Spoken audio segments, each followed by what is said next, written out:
Hi, good evening, everyone, and welcome to today's webinar on the state of education in Nigeria. My name is Josu Adibasawan, and I'll be your host for today. Our theme is: Can Nigeria's new curriculum deliver transformation or just talk?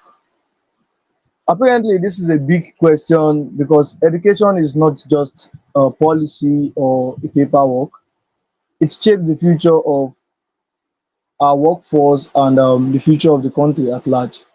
So with me in the studio here today, I have Onyekashi Basil, who will be joining us in this conversation. Basil Onyekashi is the CEO of Cashman Business Enterprise, and he has lots of experience in the education industry, and he is here with me on the call. Basil, can we have you? Yeah, Josu, thank you. Um, you've already introduced me, so there's nothing much to say. All right, all right. So here is how we do the conversation, so we don't get too bored. I with me here, I have a list of some questions prepared before now, so we can just chit chat and have the conversation, ensuring that we go in the right space with the question I asked. Is that okay by you? Yeah. All right, Mr. Basil. All right, then I will delve in, and I would like to start with what is the biggest shift in the new curriculum actually introduced, the new curriculum on education. What is the biggest shift this new curriculum The actually biggest shift, introduced? the biggest shift positively is the introduction of skill acquisition like solar panel installations, um, tech skills added to the curriculum is going to be one of the biggest shifts in the sense that we all know we are in the digital age and AI is taking over the world. And if students can, from the onset, get acquainted to this digital skill, they'll be able to flow with the the flow of life, so that they won't be backward. In our time when we're in school, we don't have that opportunity. And even learning computer was so difficult that even if you try, it was so difficult and expensive. So if you even get a tool to get a laptop is a very big problem. Not to talk of now that there is so much smartphones and there are a lot of things coming up. Then we don't know much about solar panel installation. Everybody is going to get gen. But recently, you see that this is the new way of life when it comes to electricity in the world at large. So if these students can get this skill at onset, it will be very, very important. And why I said is also the biggest shift is that, I'm also relating it during our time. So, when you want to look at something bigger shift, you have to do a comparison between before and now. So back Right? then, when we were still in school, yeah, um, we don't have the opportunity to learn these skills. We don't not you are finished. You're just through from the school, and especially people from the poor, the poor place, the poor family, the poor background. They don't have that opportunity to learn these things because they are either to assist their parents, in the shop, or hawk to make ends meet. Because me, for using myself as a case study, I have to work so that I can pay my school fees, I can buy books. And you won't tell me that I should go have a learning skill when where is the money coming from? Who is going to sponsor your next education? There is nobody actually. So I was mandated to do it, not because this is what my parents want me to do, but because this is what the circumstances at that time surrounded us, push us to. It wasn't a good thing that my parents at early stage to say go and hawk, go and sell, you know just to support your education and all of that. It was just the circumstance at that time. So if we are introducing it to the curriculum and say, students, you are going to learn this thing, from your junior secondary school down to your senior secondary school, there is no how that someone is going to the university and the person is not going there empty, is going there with a skill. It's not just about read books and all of that. At the end of the day, not everybody will make it to the university. And it happens, it Yeah. plays in our time and it's still playing up to now. Not everybody will have the capacity to train their children up to university. But when you have given them that skill, they can just, not like a dropout, they can just stop at SS3, finish their WIEC, and they use that skill, find into an industry to enhance, Start build on earning a that skill, living. or even, Hmm. or, yeah, start earning something for themselves. So I'm not this kind of person that says, hey, if you don't go to university, you cannot make it. How many that we've gone past that age, where you say once you have a skill, you can start implementing on your skill. Someone who's already a fashion designer at SS3, before you graduate from university and this person is on that skill for 4 years, before you come out, the person you will even be learning with your certificate itself, the person can employ you if this person is consistent in that skill. Do you understand? So it's an encouragement to students. Is just those who will harness this opportunity, those who will stick to it, those who will capture this opportunity, because so many people will just take it as is just natural. It's not just an ordinary subject. It's a wonderful one. It's a very big All, shift in the all education right. sector. Yeah. All right. Thank you for your contribution and addition. And I must say, I feel like the biggest shift for this curriculum would be adopting tactile learning to ensure that learners as well are able to be independent, whereas getting the formal education and at the same time having a skills that will make them be dependent even after school. This could prepare them for life to come after o level, your first secondary school leaving certificate and the likes. Of course, we feel it's something that, myself personally, I feel it's something that looks very well on the paper, but then we also need to consider the sustainability and how best these things could work, because it's okay to have the idea, and it's another thing to have a professional who can inculcate and develop the skills into the heart of the learners. Teaching is a profession on its own, and now including trade subjects like solar PV installation and maintenance, fashion designing and garment making, livestock farming, beauty and cosmetology, computer hardware and GSM repair, horticulture and crop production. This requires expertise in their area. These are another industry on its own, that is outside the education, that's outside the teaching industry. Now let's consider that. How do you think this would work? Do you think each teacher needs to be upskilled in these different trade subjects, or do you think they would need to hire a professional to take the students on the skills? All right. Okay. Thank you for that wonderful question. As a matter of fact, we were doing some kind of things like this related to this, but it's just that it's once in a term. Do you understand? So now that it becomes a subject, then they have to implement a particular day for it. Now, there is something we used to do. I've forgotten the actual name we call it. Back then, it was even in primary school. We all started primary. I think when you started from primary 4 or 5, that's when you start going for your extra skill learning. Then we'll go to our skill center. We'll leave the school premises. We'll all walk down to our skill center. We'll walk down at that particular time. We'll walk down to our skill center. Then we were taught soap making, we were taught carpentry at that time. So and after there you go home.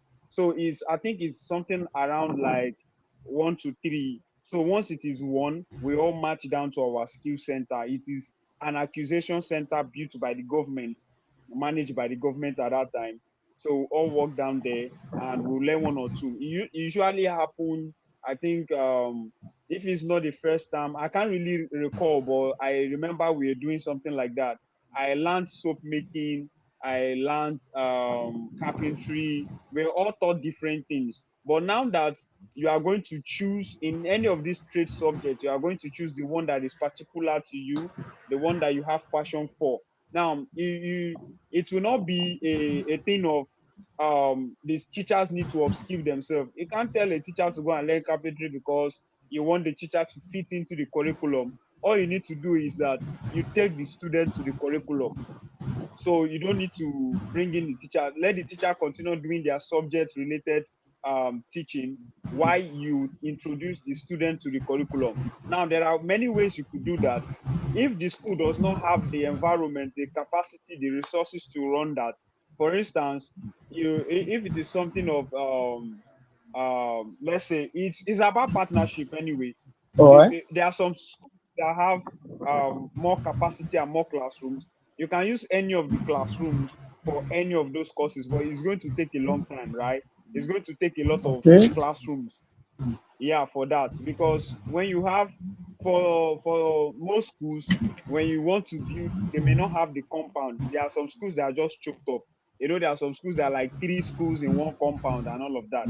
So all you need to do is you need to have this the it's going to involve a lot of resources from the government to build more skill acquisition center, then partner with this skill acquisition center. Let it be that every local government has a skill acquisition center. So there will be a time in the week or a time frame allocated for that particular teaching. Do you understand? So Okay. anywhere, or if they don't have, it may not only be a skill acquisition center, it may also be a private company that has a skill center. So you can partner with these people. Once it is that time allocated for that thing, maybe it may be a weekend thing. We don't know how they want to implement it, because implementation is most important. All they Yeah. need to do is they will take the teachers will take the students to the centers, and then they will now dispatch them to their various classes. In that center, they have a lot of, they will have the fashion designing, they have the art and crafts, they will have the bead making, they will have the painting, they have the carpentry, they have the solar PV installations, teachings, electricals, and the rest of them. Now, all these people will be grouped into their classes. When they get there, they'll just say, okay, you go to your class, and maybe in 1 or 2 hours, they'll be taught, I don't know, depending. Or it may be a weekend thing that, oh, every weekend, all the students are supposed to walk straight from their home to their centers. So we don't know how the implementation is going to be. But telling teachers to go and upskill themselves, I think that is a whole lot. And it may not work that way. So it may be more of partnership. It may be more partnership, or teachers or government building more skill acquisition centers. Yeah, that's beautiful. Talking about partnership, that reminds me about the 3MMT program, the 3 million technical talent program that was introduced, I think 2 years ago by the Minister of Technology. The sustainability of this project, of course, you know, in Nigeria, we always have new innovations and projects, but then the sustainability of this project delves with the partnership. Now, if the partners, for instance, if you want to, partner with someone who is into technology to train the pupils, now we need to consider the people living in rural environment as well. Nigeria is a country that has a lot of land mass, that cover a lot of land mass, and there are some people living in the cook and horse of that land mass. Let's take for instance people living in the outskirts of Lagos, that are not even um that this material, they cannot easily access this material. Do you think this policy would be implemented in that area? And if yes, how best can, like you said in your statement, you said take the student to the curriculum. How best can the students benefit from this curriculum? Did you get the question? Um. Okay. Repeat it once more again. All right. All right. Now, let me rephrase the question. Talking about partnership and the likes, partnership here, it has to do with, you need to be strategic about your partnership. Now, some schools in rural area, they lack resources, and they are not close to most of these partner. Now, in the sense of partnership, you need to consider of the access to raw material as well before you can proceed to partnership. Like for instance, you were making reference to when you were in school, you learn carpentry, you learn this, you learn soap making. But do you know you didn't learn it the same way? Your passion for learning then was not same as the way you were learning for education. Now, reason why I'm asking this question is because if this curriculum, if it happens to be with within the time frame for schooling, it will hamper the students interest in learning one of the two. Now, the trade subject is there, the teaching subjects are there too.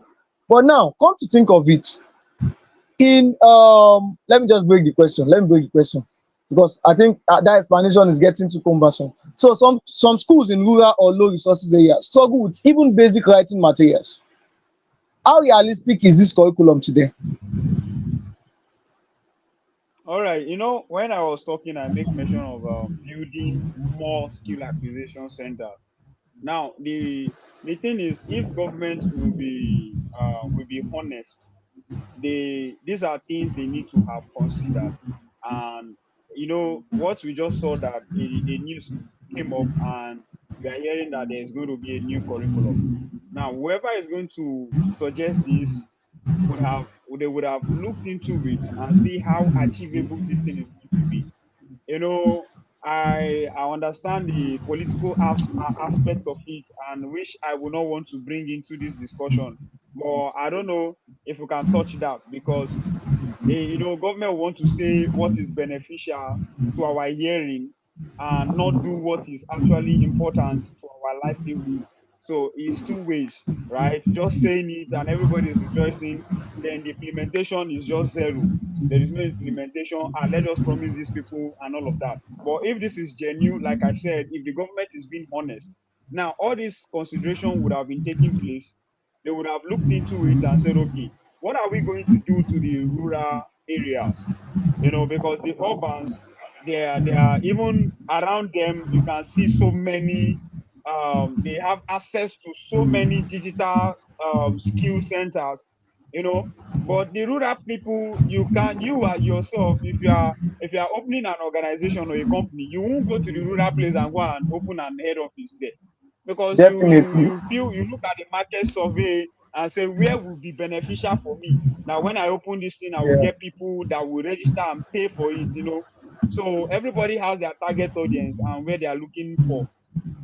Now, if they will be sincere to themselves, that's why I said, if, like, I mentioned about each local government having a skill acquisition center. So if each local government Okay. is having a skill acquisition center, it will reduce the distance than you are having one center in the whole Lagos state. It doesn't work that way, and it will not be achievable, because you'll be considering Okay. transportation costs and all of that, and it will even be a danger to the students because they are children. You understand? And their parents may not have all the time to be bringing them to the center because they have their own work to do, right? So that's why I said it's best each local government have a skill acquisition center. And if they don't have, let the local government look for a skill acquisition center within that local government they will partner. Partner with. So I don't see where Hmm. Agege will leave his own local government to go and be partnering with another skill acquisition center in Shomolu. Hmm. The distance I is just get. there. It doesn't make sense. So there is nobody that will tell me there is no skill acquisition or trade center in that local government or even in that LCDA. So these are work for not just the federal government, both the state level, the local level, and the LCDAs. So they have to put heads together to make sure that this thing works, because we are all one in Nigeria. That's why I said I don't want to go into the political aspect of it, because if we go into the political aspect of it, we're going to be digging out a lot. So if the government are Yeah, really yeah. sincere with themselves, they would have come up to say, hey, SCDA, This is what we are doing. Okay, the Hmm. federal will communicate to the state. The state will call a meeting with all the stakeholders in the state and tell them every local government will have to put their hands on deck to make this achievable. This is what the federal government is bringing, and we have to make sure that our state benefits from this program. And when you give out tax to every local government and every state and said, if you don't meet up this requirement by providing us these resources to work for, because if a government is actually bringing out a program, they are not solely going to manage the program. Imagine a federal Us. government. Federal government does not have a state. They just, you know that. Federal government does not have a state. All states are inclusive in the federal government. These are the Of course. things, the all states, all the 36 states make up the federal government, right? So if a federal government Of is course. pushing out an agenda, that means all the states has to work together to make sure that agenda works. Federal government is just like a supervisory ministry over all Okay. states. So when they bring out an agenda, the government in that state, they'll tell each state, this is what is required for this implementation to work in your state. If you want this requirement to work in your state, this is the requirement. Give us this. Let's see how you have been able to put up these resources in your state. That's why they have budget. That's why every state writes their budget. So when this curriculum is being put into, a state has to consider this budget also and said, oh, in the educational sector, we are adding this curriculum, and this is what is going to cost us to pull this down. So when they release funds in this budget, you have to make sure this budget is being used for the curriculum in the educational sector, because you are writing budget in all agencies, in all ministries, both in the education. So every government are supposed to submit a budget to say this is what is going to make sure that my state benefits from this. So that's why I say I don't want to go into the political aspect.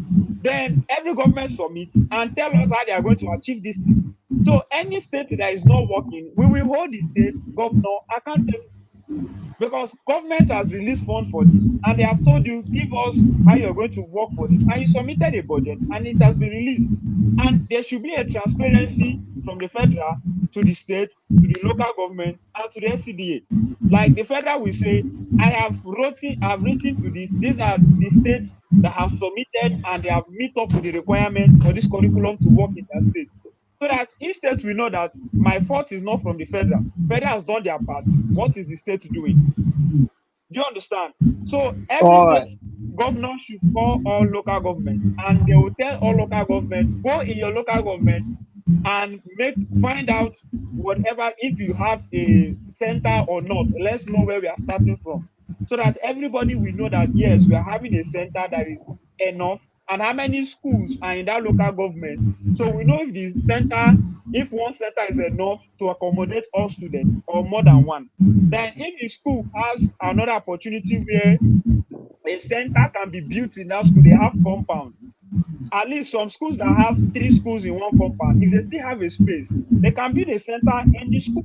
Those schools know that then schools within that surrounding can even use that center as their own too. Do you understand? So it's the implementation is a whole lot. And it's not what we're going to be deciding here, because I believe the government has already put heads together to make sure that these are in consideration as well. All right, that's so beautiful. You've been able to do justice to that from your own end in your little way, and I must say the the bit for me is that before this project could be realistic, there need to be a stated proposal or a policy that is stipulated by the government, so that the state and local government can adhere strictly to it. Is that what you're saying in a nutshell? Yeah, because when we leave everything to the government, to the federal, and then the state is just doing nothing, and then we expect I don't know where government is want to implement this thing if not in the state. That's why I said there is actually no state that is federal. All the whole 36 states comprises of the federal. So if anything is going to work, the state has to be involved, be fully involved, because the state makes up the federal. Yeah, okay. In the comment section, we have, would you agree with me that government should partner with NGO NGOs, reliable NGOs. This may ensure genuine implementation. Yes, you are right, Nyema. Of course, during the process of the partnership and towards the implementation of the project, governments are possibly going to partner with NGOs, because we have some NGOs that are into all of these things. For instance, here at Udo Foundation, we preach we try to curb poverty among the women. So we do women elevation property to ensure that women are able to, like, upskill themselves and get going with their livelihood. So apparently government should definitely partner with NGOs to ensure that this project is a success. So moving on, Mr. Kashi, are you still with me? Mr. Kashi, are you there? All right then. It seems Mr. Kashi is having network issues with his network, but apparently, my viewers, do you think this policy do you think this policy is realistic, or do you think it's still a paper policy? Oh, so Mr. Kashi is back. Mr. Kashi is back. But then I would like to hear one or two from our viewers. I would like to hear our comments, our opinion as regards this conversation. So before we delve back, Mr. Kashi, are you with me? Yeah, yeah, I'm back. Sorry.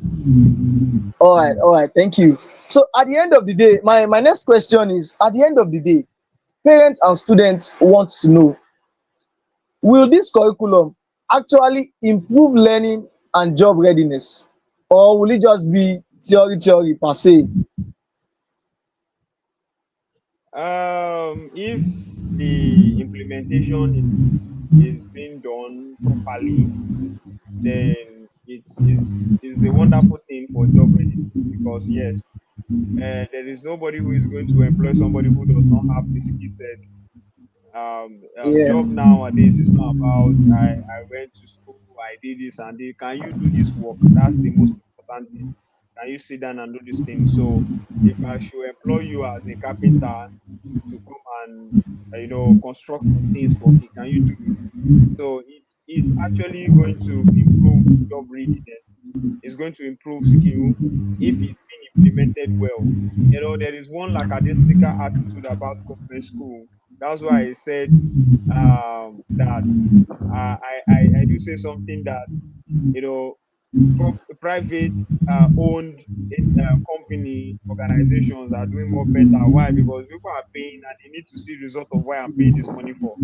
Now, for where government has really cut size so many things, teachers are just there. They won't even teach you. They tell you to go and read ahead. They tell you to just go and read. There's no class today. All of these things are things put together. And when you look at it, you see that it's really reducing our learning. You understand? It's reducing our learning because teachers are not even motivated to teach, and especially if the government promises to pay salary of this kind of amount and then they did not pay for like some months. And in those 3 months, you won't expect teacher who is not being paid to be motivated to teach. So these are some of the considerations to why um, this initiative may not really work, considering what you have been seeing so far, considering our economic system in Nigeria. So, but if the right implementation is being done, government is honest to make sure that they really want to do something important, not just for the record that I was the one that did it. And at the end of the day, Mm, you cannot measure numbers of persons that have benefited from this program. It was just on the paperwork that this government introduces this in the curriculum. Then at the end of the day, you cannot measure how many people benefited and are actually doing something from that thing. Is one thing to bring in something, is another thing for people to benefit that thing. So it's yes. it's more important. So we don't just want to hear promises. We want to see the effectiveness of these promises and how sustainable this thing will go. That's another thing. Because it will not make sense that after this government, the new government comes in, they will scrap it off, you know, because they are not the one that initiated it. So why should we continue with it? So how sustainable will this and how will it last? That's another thing to consider. All right, all right. So you're saying this curriculum will actually improve learning and job readiness, but then we need to be able to measure the impact and its sustainability. And we also need to understand that if this curriculum will work well, change of governments should not hinder the growth of the curriculum as well. Yeah. Is that what you're saying, sir? All right, Yes, thank you because very much. yeah. All right, all right, let me have you. Yeah, why I said that is, me, I don't talk because I'm just saying I like citing example. Now, taking the BLT scenario, you look at how we transition from different BLTs to different BLTs. As a matter of fact, even the BLT bus stop was demolished and rebuilt by another government. Hmm. We started with, because I am not the one that brought this. It's not my initiation, so I can I don't need to continue it. So I have to bring my own and abandon the former one. You see how we transition from the red BLT to the blue BLT. Now there is another advanced modern BLT from the blue BLT. Now the red BLT has become a commercial bus in Lagos State because one government brought that one and another government is bringing blue. I say I am not the one that bring this bus, so everybody this and the BLT cannot even run on BLT lane. But it should be a history that this is the first BLT in Lagos State. So why is it scrapped and is now used as a commercial vehicle? Now another government brought in another BLT because it is not my initiative. So this is the problem we are having in the country. That's why I said politically we are there is a problem with our politics in Nigeria. That it is not my initiation. So why should I continue something that somebody else has done? Let me bring my own. Let it be that this one is my own. So why should I continue someone else? As long as it brings progress. What you needed to do, advance that thing instead of scrapping it old. That is where we are lacking. That's where we are missing it. And when another example I'm going to cite in that regard is road. You see road construction. This government started a road construction, and another government comes in. He is unable to even start up or complete that road. Instead, he will go and start constructing another road somewhere, so that it will be marked in his name that I am the one that started and finished this one. So if I finish this one now, it will be regarded as this person started it. They just want to, this issue of Nami first bring am. If I should use that language in a pidgin, Nami first introduce am, Nami first do am. It's more they feel is more better than I helped complete a project that has started before. Hmm. So that's a beautiful illustration. So on the long run, if we want this curriculum to improve learning and job readiness among the students, we need to ensure that political instability doesn't affect this, and we need to make it a thing of continuity when this government tenure is over and the other government tenure come on board. We are to ensure that this curriculum is still being maintained by the new government. So, in the meantime, we would like to go for a short break and we'll be back to discuss more and learn more from Mr. Kashi wealth of experience. So, we'll go on a short break right now. Stay tuned. We'll be right back.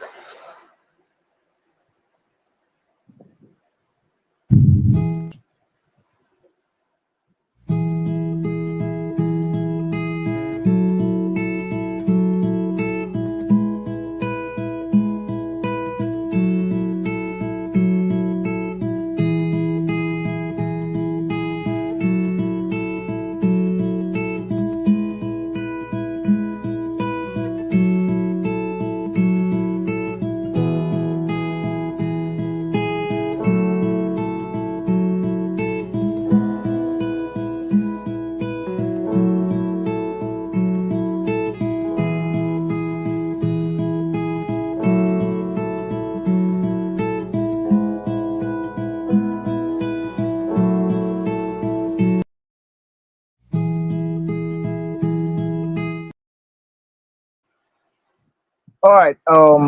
Thank you everyone for joining us in this conversation, and I hope and believe the short video you just view, you've been able to understand the impact of the new curriculum. So we'll delve back into discussion for the day, and let's not forget we are still discussing about can Nigeria new curriculum deliver in robotic, AI, and the likes, or is this just a method or a policy, a paper policy like the previous policies? And in Nigeria, we are blessed with a lot of initiative and talent, but in the long run, most of this initiative, the sustainability of this initiative are not being we are not being able to measure the sustainability of these initiatives. So here we are today discussing and having a quick conversation as regards the new curriculum, the introduction of the new trade subjects, the likes of solar PV installation and maintenance, fashion design and garment making, livestock farming, beauty and cosmetology, computer hardware and GSM repairs, and also the last one on the list here is horticulture and crop production. So we are discussing on how best this could prepare learners and students for job readiness and make them be a better persons. So, Mr. Kashi, are you still there with me? Hello. All right. In the meantime, it seems Mr. Kashi is having issue with his network. So I will just go on with the next question. And or if do we have anyone among our audience who would like to ask one or two questions as regards what has been discussed so far?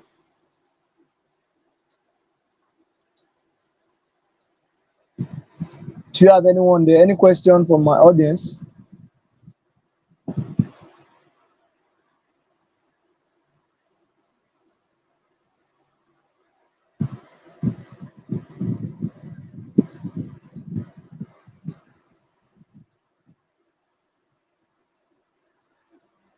Okay, you have a question. Okay, Udo Foundation, can we have you? What's your question, madam?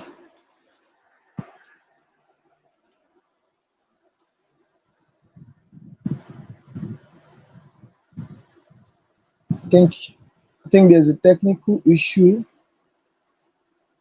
Okay, you have a question.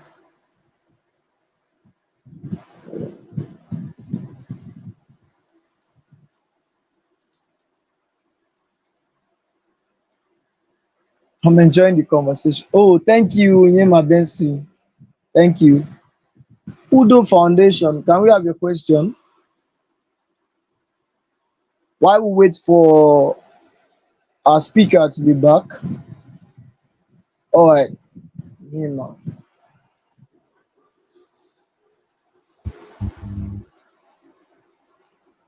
Sorry, can anybody hear me? I said I had a Yeah, yeah, question and I would like to ask my yeah. question. We Okay, can so hear it's you. actually directed to the speaker. Kachi is not here. I wanted All to right. find out what maybe when you join you can answer, or maybe you can take it up. I wanted to find out because I know beyond the policy the government has set out to implement to empower the children with vocational skills, there's still the bias many parents have regarding technical skills.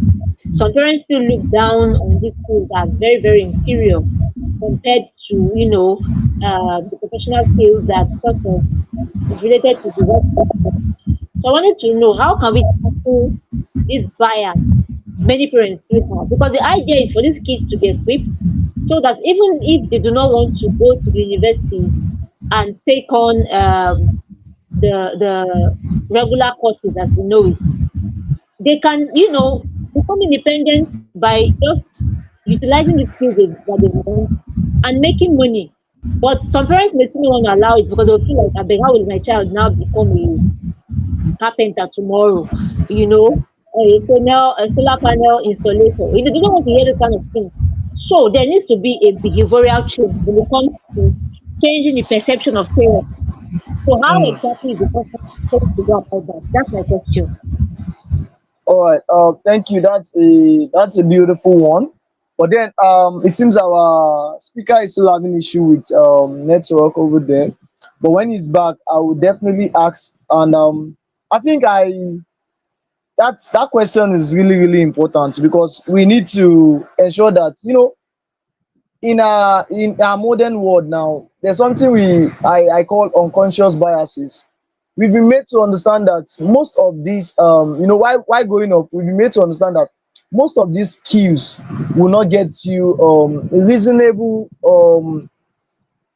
money. Like you won't have more income from doing all of these things. But if you look at it carefully, if you are you are educated, you've been to the four walls of school, you are a university graduate, and you have all of these skills, you are strategically positioned in a place where you could see more opportunity in terms of your job. Let's take for instance the building of railroad and the likes. If you are learned, you will be positioned to get this job, and on the long run you will be the one to implement the government policy.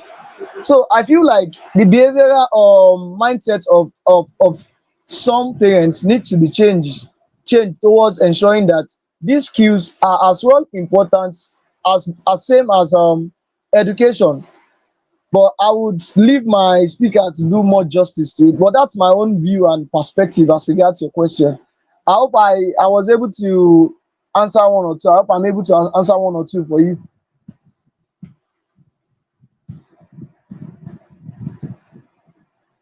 Can you hear Is me, that Ejiro? I know that to a very large. Yeah. Yes, Okay. I can hear you clearly. Can you hear me too? Yeah, loud and clear. I can hear you. Okay, yeah, so I said you've been able to at least answer my question because I know that it's a misconception. Some parents think if my child is a plumber, how much will he earn compared to his friend Yeah, who works in the bank, Not knowing that these people will look down on these professions will look down on sometimes. If you know how much they charge just for his small service, and you must pay you'll because be you don't know amazed. anything about what they do, you know. So it's very funny, and I'm really hoping that that behavioral change is something that is set in motion, so that parents can allow their children freely explore, their professions in the vocational and technical skills area. Thank you. Yeah, thank you. Thank you for your addition, Eju. Thank you so much.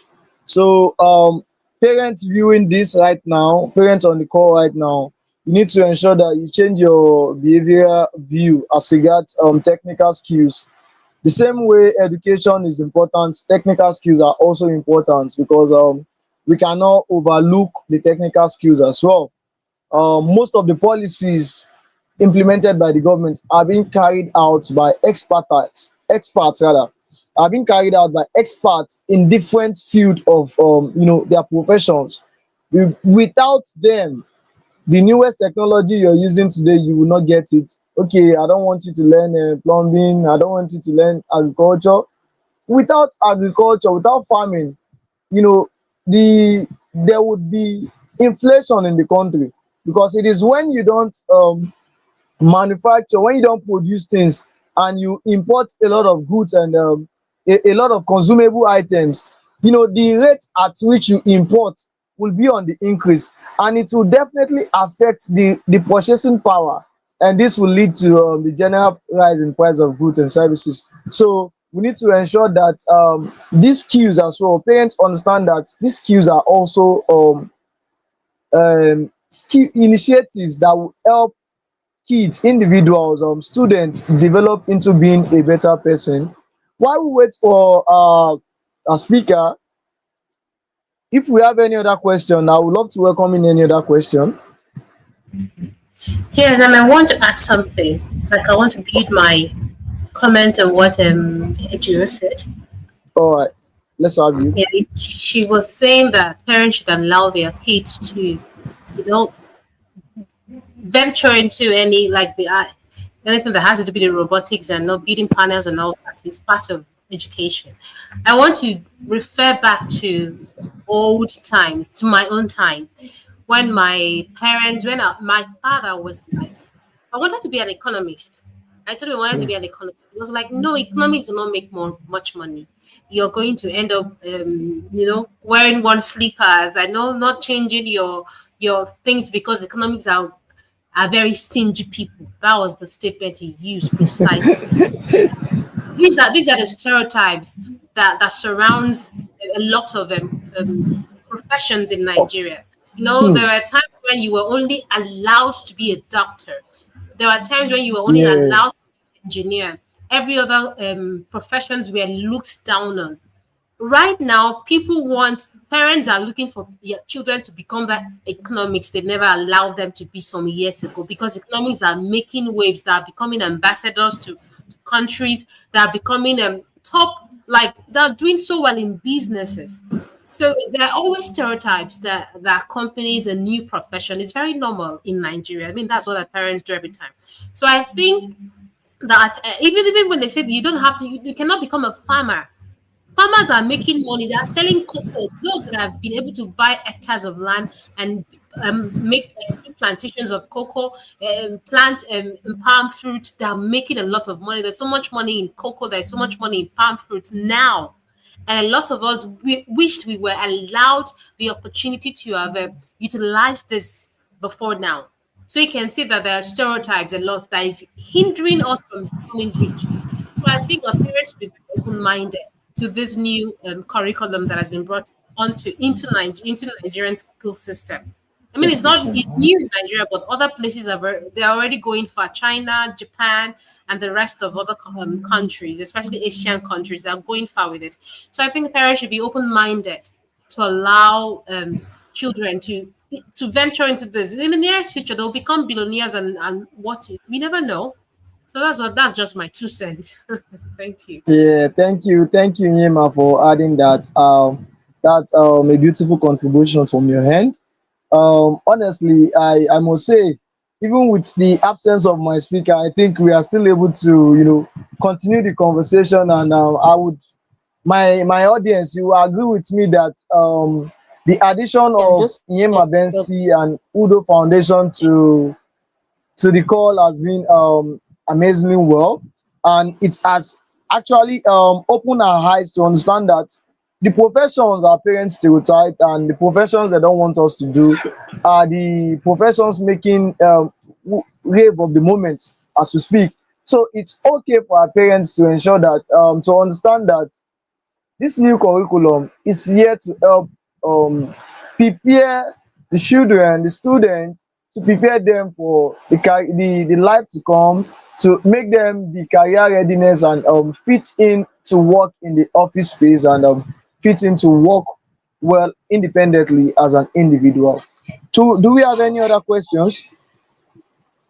Oh, yeah. I So I think was going my to. Our speaker all is right, here, right? Oh, all okay. right. Welcome. So I had a question for you, but I wanted to quickly add to what Enema just said, because I All know right. some months back I saw a video on social media. A farmer in one of these Western countries, he farms crops like beans, maize, and then when he was asked how much he makes at the end of every farming season, because of course they harvest their crops and then they package and sell. Do you know the way the man was even talking? He was like he didn't even know that he was making so much money, because he was saying things in millions and he just said it Hmm. casually, like maybe after one harvest season he can make at least 20 million to 50 million. This is someone that if you look at him, you just feel like, I beg, people, you just feel like, what would this one even have? But that man is a millionaire. He couldn't even speak English properly, but he had so much money just from farming, right? So tell me, our graduates of today, those that go to school, how many of them, even let's say those that work in the bank or those that are doing one professional white collar job, how many of them can say they are millionaires? Like at the end of a specific period, they can say they have 20, 15 million naira sitting in their account. How many? So I just had to infer this from what Elena said, because even farming, as much as we look down on that occupation, that's where the new gold is now. So I really think we need to have this conversation, especially with parents. So let me give the floor back to our speaker so that we can have this conversation. All right. Thank you for your addition. Thank you so much, Edu.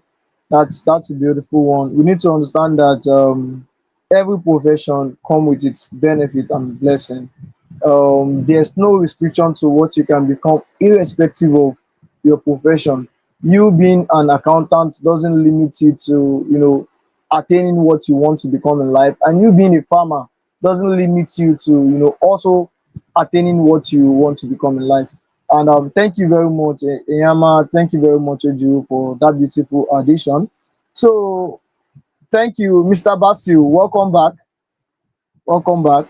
Sorry, We went for a a short call break, but just you went dropped for a off. long break. It seems you had I was issues with your attending to network. something. No, Oh, not oh, network oh. per Okay, se. okay. I had issues that I was attending to. It was an urgent stuff. All right, it's fine. It's fine. It's good to have you back. So moving on, we just have few question left before we call this webinar a day today. So moving on, my next question for you, Mr. Basil, is who should be held responsible if this curriculum fails to deliver? One, is it the government? Is it the teachers, the schools, or the community? Um, it all depends. You can't just say you have to hold somebody responsible when we don't actually know where the fault comes from.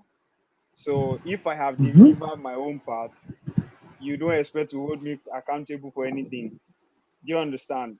So that's why I said from the onset, I made mention of the government being transparent from every level. If the government has released, the federal government has released funds, you know, for this disbursed funds for this, they should make it public to tell us that so state has received their own to start implementation, so that everybody will know that, oh, this is the level it has gotten to, and this is where we are currently on. So there should be a update, because this is a new curriculum. We have not actually have this kind of curriculum before, that to say, oh, it's just normal thing. If it is the introduction of a just a new subject that we don't have before, that one is easier. We can say, okay, teachers who are competent in this level, in this field, should apply. Then we just employ Mm. all these teachers across all schools. That one is an easy implementation. And whichever school that is not doing that, we know this school does not have it. If you're even sending your students to this school, you will know that, oh, these are the schools that are teaching this curriculum. So if this government does not have the necessary funds to run this curriculum in all the schools, then they should tell us that, oh, it's only for senior secondary school. If it is just for junior, they should tell us it's only for junior secondary school, so that we'll not have our hope high. And then at the end of the day, they Yes, I cannot got implement it across junior to secondary. So they should be transparent enough to tell us the level they are going to, update us as they are going, so that we know that, oh, this is the level I have gotten to, this is what I have done so far, and this is the level, this is the person hand it is now. So that when the government own is just to disburse funds and supervise.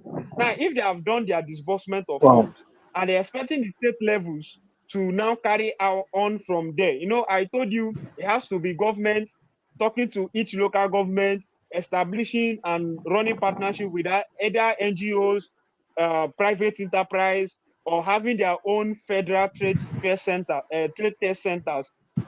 Now, if they have given to states, then it is now left for states. Then government too will now come and say, oh, we have received funds from the federal, and we have told all local government chairman to do this and do that. Now, we have given them this task to carry on. This is the level they are. Now, the local government chairman will be reporting to the governor will be reporting to the federal. So when we have this transparency and everybody is opening up their steps we will know who we are to hold accountable. Now, when it comes to the school level, and we see that, oh, this school, the Minister of Education has received funds, and then they have disbursed to all schools. They have made provisions available for this curriculum to be effective. And then the schools are not being carried out, or they are not carrying out this curriculum. We will know that we are holding this school and the teachers, the principal, or the Minister of Education accountable. So if there is no transparency, all blames will all fall back to the federal government, because you are supposed to, you are the one that initiated this curriculum, and we are not seeing it working. You did not tell us how you have went about your way to make it work. So if you did not open to us, we will hold you accountable, because you are the one that made the promise. So are you getting it? So if there is no transparency, we will hold the top accountable.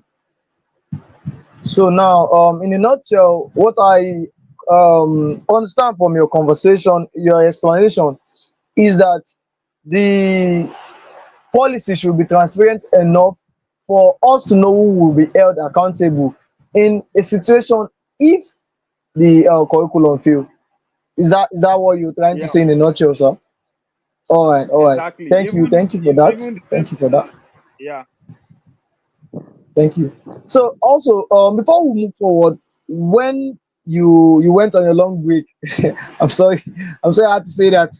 During your long break, we have a question for you. One of our audience asked a question. She said, beyond the policy, there are still biases parents have with technical knowledge. How best do we cope the biases parents have with technical knowledge? Okay. I have that also when I was growing up. As a matter of fact, I was restricted to a phone till I graduated from senior secondary school. So it was then my father bought me my first Android phone, you know, because he told me you are not to touch anything technology. And now when I started making use of the phone. Another complaint came. You are too pressing this phone.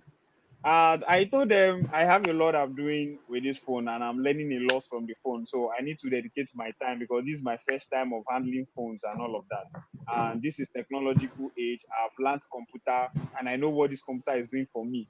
Now, every parent, every African parent, back then in their time, there was nothing like mobile phone.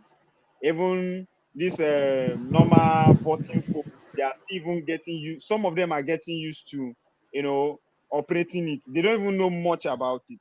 That if he has fault, they have to come back to us and say, please, my phone is not doing this and doing that. Help me fix it. So they have no knowledge about it before. It's only first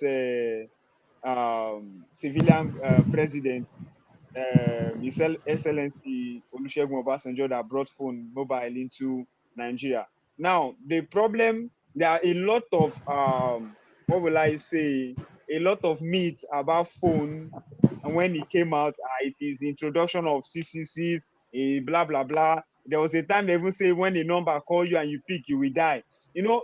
These things have become superstitious to the point that it has affected our mindset, our thinking.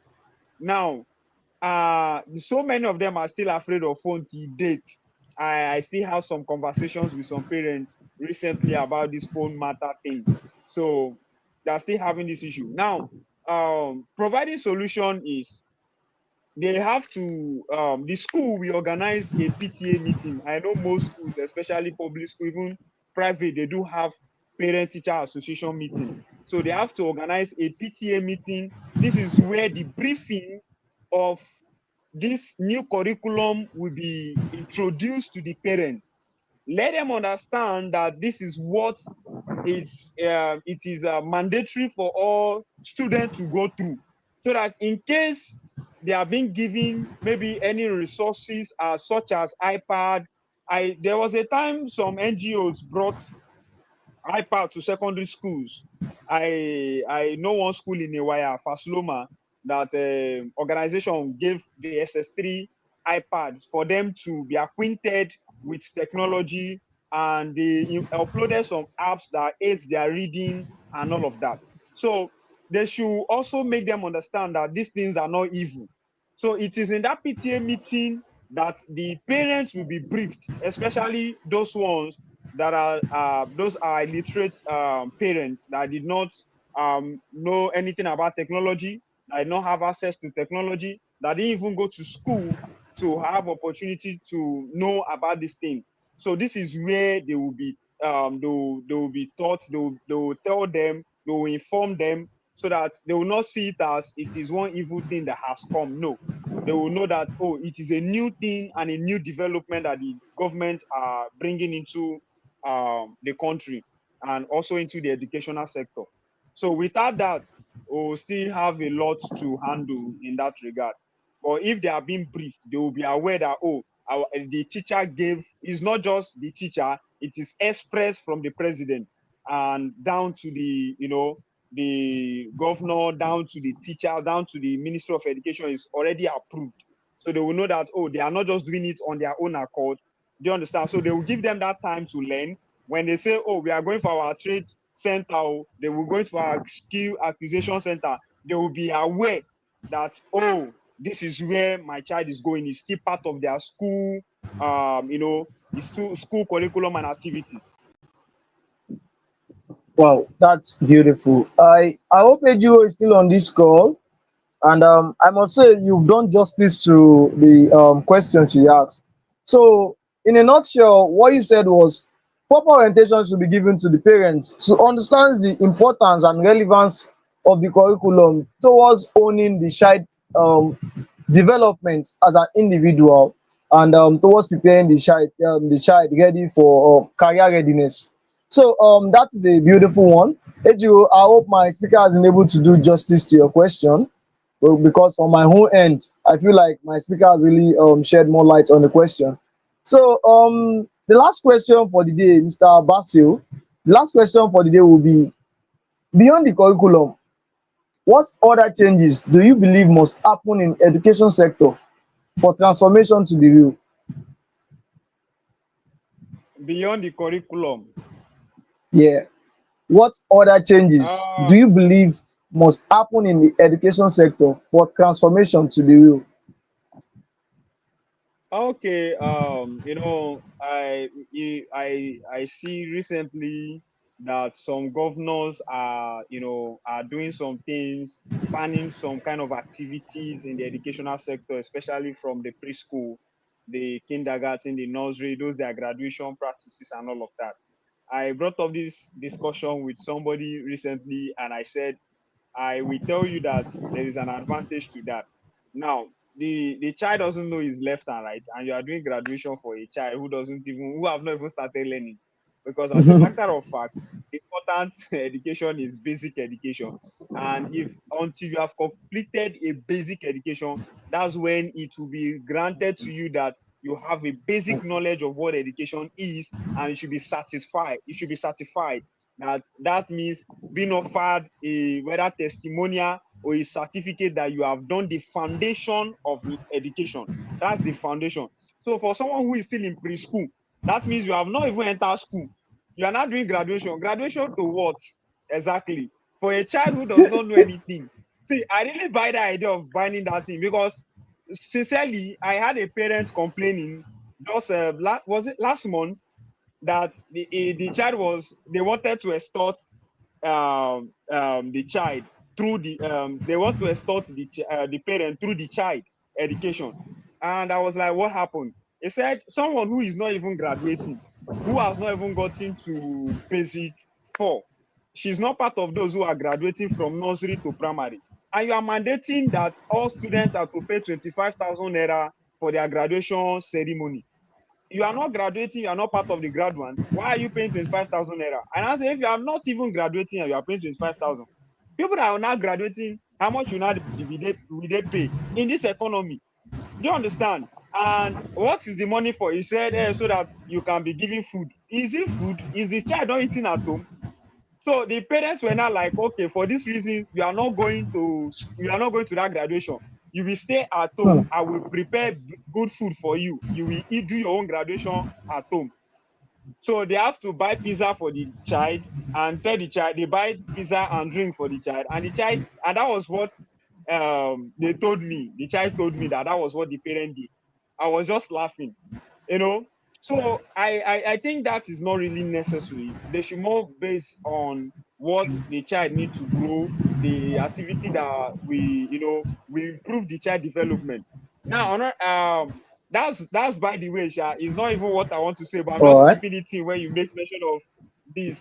So All right. more implementation on educational sector is also providing um available resources such as public address system, Okay. especially for university people, because I know when I was in university, once you come late to class, just know you are not in that class. So the lecturer is Hmm. only talking to people in the front. So you have to borrow notes to write. As a matter of fact, people at the back will just be doing their own village meeting. So public address system for all learning will aid, and it will not stress the lecturer much when he's communicating with the class, and to be attentive. And also more learning centers, more lecture centers, more classrooms. I don't see, because in my time, we're more than 100 in a class. And, Hmm. stuffy, congested, especially you see this thing in primary schools, in government schools most especially. So if I'm talking about the government, then I should be focusing more on the government schools, right? Because I know the private, you even see like 5 people in a class, 10 people in a class, 20 and all. So they should know that the classroom should not even be more than 50 persons. There was a time we went for this power school tour. I went for school tour. They were like 100 plus in a class. I like, wait, is this a class or you were merged? He said, no, this is a class. Why are you 100 in a class? So it reduces teacher to student relationship, because if I have like 20 persons in my class, I will know all my classmates. I will know all Hmm. my students in my class. It will be easy for me to interact with my students. I'll be able to figure out the person that is not doing well and that is flopping at the same time. That's why I said it comes to like a lackadaisical attitude of the student. You are too many. So I can't really go to, track your record. What do you do in maths last time compared to what you are doing in maths this time? But you see teachers, what they are just interested in, just give final results. But are you really finding why this student is not doing well this time compared to last time? So it gives room for teacher and student relationship. So instead of compiling people inside one class, it's better you split them so that they can have access to a teacher. Do you understand? And it will reduce even a stuffy and congested classrooms. So resources is important, and the use of projectors is important as well, because we are in a technological age. If you are telling a child, the easy learning for children, when you are telling a child that, oh, these are 9 planets, and you are displaying it, they learn pictorial than words, just text alone or audio form. For a child, he learns quickly when he sees a picture of what you are saying or a video clip of what you are showing that person. So there are so many things that the person may not find in his environment. But when you play a clip or you are projecting this thing on a slide, they are seeing the image. Even if it is not in the environment, when they leave that environment, they will be able to adapt with the new environment they find themselves. You see like someone who is just in a, will I say, a ghetto, a rural area, and the person does not know how life in Okay. a urban area looks like. So with the aid of using modern technology devices to show this person examples of what you are saying, do you understand? When this person comes to an urban area or when they are being get exposed to this place, they will be able to adapt. They'll say, oh, we have seen this before. Our teacher has shown us before. I don't know if you're getting what I'm saying. And they should also introduce Yeah, excursions, yeah. taking the student out to places so that they can learn. I went to the museum when I was in junior secondary school for the first time. It was an awesome experience that I have to take my friends. I said, have you gone to museum before? I was asking To all the my museum. friends just to Wow. ask. Yes, I have to Wow. ask them, have you gone to the museum? They said no. I have to organize a trip to the museum for them, because they've never, when they got there, they were like, wow, we never knew Nigeria has history and they still have some Hmm. of these items in stock back then from our forefathers. I said yes, because we are lacking, and these are things, these are learning. Do you understand? So expose these children, open up, maybe third time or one particular time in the year, gather these children, take them to places and let them learn about their culture, their history, where they come from, who they are before now, and all of that. I was able to see clothes Nigerians were wearing before these modern clothes, textile we are putting on today. So, I saw pictures and all of that, and it revised my memory as a citizen and a true patriotic citizen of Nigeria that, oh, this is where I'm coming from and this is where we are heading. It helps a student to think right. And even to, when you say somebody to bring change, you have to know where you are coming from and where you are going. It will help you to think better and appreciate what you are having today. Wow. Wow, that's beautiful. That's beautiful. You've been amazing all through, and I must say the way you are handling the questions, answering the questions, giving relevant examples, I believe would make my audience understand the importance of including new changes into the curriculum and the importance of the new development in the curriculum. So, in a nutshell, the other changes you suggested that should be included in the curriculum is one, you said technology should be leveraged on to promote quality education. Audio and visual material should be made available to teachers to ease communication. Audio material such as projector, video material such as projector, and the audio material such as public address system. Also, you lay emphasis on teacher pupil ratio policy. He said teacher pupil ratio policy should be strengthened to ensure to it because it help boost teacher student relationship, and it would pave way for better understanding of the subject matter when students have access to their teacher and they see their teacher as their role model, their mentor. It will help increase their chances of learning and understanding what is being taught within the four walls of the school. And also you lay emphasis on learning by history and excursion. So I believe beyond the this should also be implemented alongside the new curriculum that is being updated.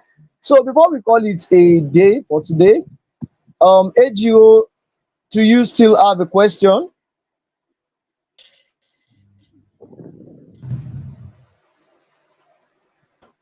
To say AGO, that can you hear me? the question All can right. be, I can hear you clearly. Can you hear me too?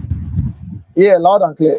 Yeah, we can hear you. Okay, so I was saying that I don't have a question, but the question I asked earlier, I think Kachi answered it, but just partially, because I was talking Okay. about the bias parents have about vocational and technical skills generally.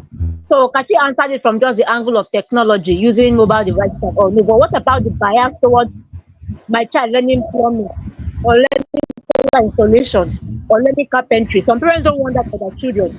They don't want it. They don't want to hear it. So what can the government do to address that bias parents have towards vocational and technical skills for their children? Should there be a behavioral change? Should there be a form of enlightenment, a form of you know, awakening for these parents? So I was hoping Kati was going to answer that part of my question, sir, but no other question from my end. Thank you. Oh, All right. okay. I think I understand your question now.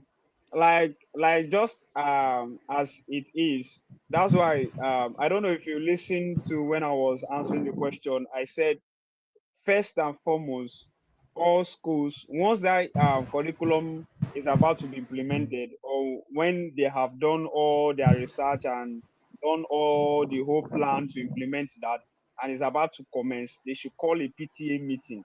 And this is where they will have parent to teachers interaction.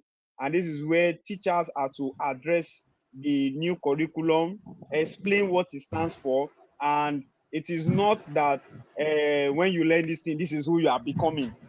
I don't know if you're getting what I'm saying. It's just additional skill that you are adding to whatever you are chasing. It's not like, oh, my child wants to be a doctor and you are telling him to go and learn solar panel. How does they relate? No, it's just a skill this person is having. As a matter of fact, there is no skill, there is no knowledge that is a waste. Do you understand? I learned solar panel installation. I am not working as a solar panel engineer today. But if a case happens that, oh, I want to go and buy this thing in the market, I know what to buy. I know so that they won't cheat me. As a matter of fact, I do some electric. I don't call since I came into this house, electrician have not worked in this house. The only time my electrician worked in this house was when I called the electrician to fix fan for me because he has the hook. I don't have the hook. So I told him, do you have the hook to that I'll use and fix my ceiling fan? He said he has it. I said, okay, just in that moment, let's just hang the fan and I'll just pay you. We both did it together. But I just gave him workmanship for assisting. I don't know but when it comes to wiring, I did that. Not because I am it's part of my it's what I'm doing today to make ends meet. But I just have the head knowledge because I did that doing my IT. Now, the way you cannot scrap out IT in university students, where they'll go out and do IT in industrial training, is the same way it is a curriculum that is like a subject, just the same way like they should see it as the same way mathematics is, English is. You cannot do it's a compulsory thing they are adding now, right? It's not like an optional that if you like do, if you like don't do it. But if they make it optional, that's by them. But if it is compulsory, let them understand that this is something they'll just do from now to SS3. You go to your university and still learn what it doesn't stop you from learning whatever you are learning and becoming whoever you want to be. It's just an additional skill that in case you are pursuing your career and you felt like this thing is delaying or you have not been employed, you can start off something pending when you establish this career. As a matter of fact, there are some career choices that is so expensive. You have to do some manual jobs to save up to get some things you needed to set yourself up. Okay, while in the university, these are also some skills you can be using to assist yourself in the school. Before there is money from your parents. I know the people that may kick against this mostly maybe the people from the rich background that their parents has already set up life for them. But people who doesn't even have anything and then you are giving them free skill, I think it's ignorance for them to kick against it, right? It's an ignorance. So let there be a teacher and parents communication, interaction in a PTA meeting where these issues will be addressed so that they will understand what it means, that this thing is not stopping them from becoming whoever they want to be. It is when that time they will understand that, oh, this thing does not stop. So my child is not becoming a mechanic. No, my child is just learning this thing as a skill, adding to my career pursuit. So it's not the end of their career choice. It's not the end. It's just an additional skill that they should have while they joining into life. So that they should have that parent and teacher, interaction, and that issue should be addressed. Oh, thank you very much. Thank you very much. So it still delves down to you saying proper orientation should be given to the parents to understand the importance of the curriculum. So thank you very much for joining us today on the studio, Mr. Basil Oyinka. Thank you for joining us, AGO Lucky. Thank you, Hima Benson, for joining us on this call. It has been a wonderful Thank you. conversation with you guys, and I must say, I look forward to having this conversation with you all once again. This would be the end of the webinar for today. We'll meet next time. Thank you all for joining.